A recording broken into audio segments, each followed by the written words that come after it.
Heli warembo, yaani nyinyi mmejitoa akili kutokana sisi wanaume ni umbwa. Wanaume sisi ni umbwa? Ayaye, wacha niwaambie kitu, kuna mahali mnakoseanga sana. Kama wanaume ni umbwa, nyinyi ni kina nani? Ama sisi ni wanyama, nyinyi ni binadamu? Sisi ni wanyama? Wacha nikuchanue sasa. Kumbuka hiyo umbwa ndio ilikuzaa wewe. Hiyo umbwa ndiye inakulea. Na bado hiyo umbwa inakupa hela ya kusuka nywele, ya mavazi, sijui kutengeneza vidole, yani kucha, yani kutengeneza makucha, kukupeleka out wewe. Alafu unajitoa akili kutukana sisi wanaume ni umbwa. Kumbuka hiyo umbwa tu bado tunatukana. Ndio ilikuzaa wewe, ikakulea, ikakusomesha na ikakufanyia kila kitu.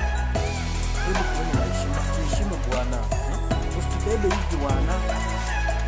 Guys, hii kitu imeniuma sana guys. Ama mmechanganyikiwa. Kwanza nyinyi wanadada mnakuanga na ujinga fulani. Mnakuanga na ujinga fulani. Yaani nyinyi mkiona tu hela mnapagawa. Guys, hii kitu imenizingua. Yaani mnazingua. Mnazingua jamani. Aya, lakini wacha niwaambie kitu. Sasa tunaenda kuandika rules za Gen Z. Ujue wapi mnafaa mfike. Yaani tuwawekee boundaries.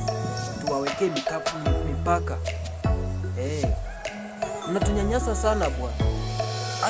Hapana. Ngoja next video is coming. Hiyo video itakuwa na kila kitu.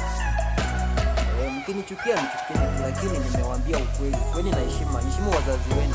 Heshimu hata hao wanaume wote waheshimu bwana. Yaani wewe kijana, mimi nikisema kijana, wewe msichana unakitoa akili unatukana wanaume. Wanaume wote ni umbwa.